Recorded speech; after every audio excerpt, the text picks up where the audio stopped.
As I look back on 2020, I've been chewing on these two phrases that I have written here on my legal pad. They're the phrases that I covered on the podcast on Monday, and I hope you've been thinking about them the last couple of days.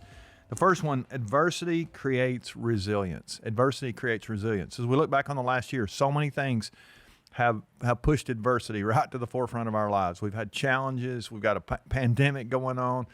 The economy's been crazy, been all kind of tension in our culture. Political's nuts. I mean, it's just been so many crazy things going on.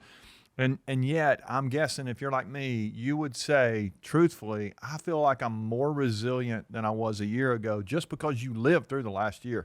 Adversity has created resilience in your life.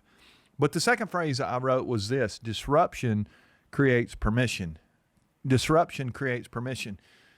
That was the focus we talked about just a couple days ago. If you didn't listen to that episode, I encourage you to go back and remind yourself of that important lesson. Disruption creates permission.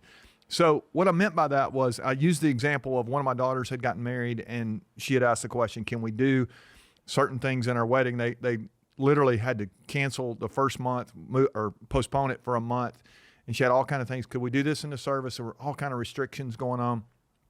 And I told her, I said, this situation we have in our culture right now has created the ultimate permission slip for you as a bride to do whatever you want to do in the wedding. As long as we're all together, it really doesn't matter how you do it. And so there were some unique elements to that ceremony because she felt permission to do some different things, which was really great. Well, let me remind you of what I said just a couple of days ago. You have permission right now. If you're the leader, you have permission all the time to be reinventing your life and your leadership.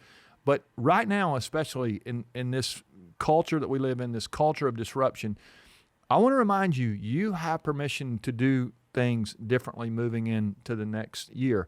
I said it this way: yesterday's answers rarely suffice for today's questions. As you think about the questions that will be asked of you as you move into a new year, where is it that you need to reinvent? What do you need to do differently?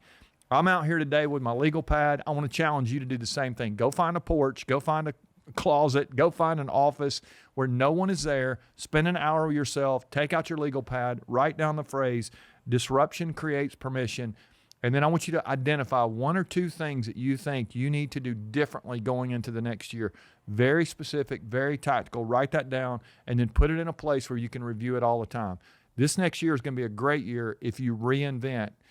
It's one of the fundamental skills of leaders. They're always reinventing continuously, but right now, especially in such a time of disruption, you've learned things this last year.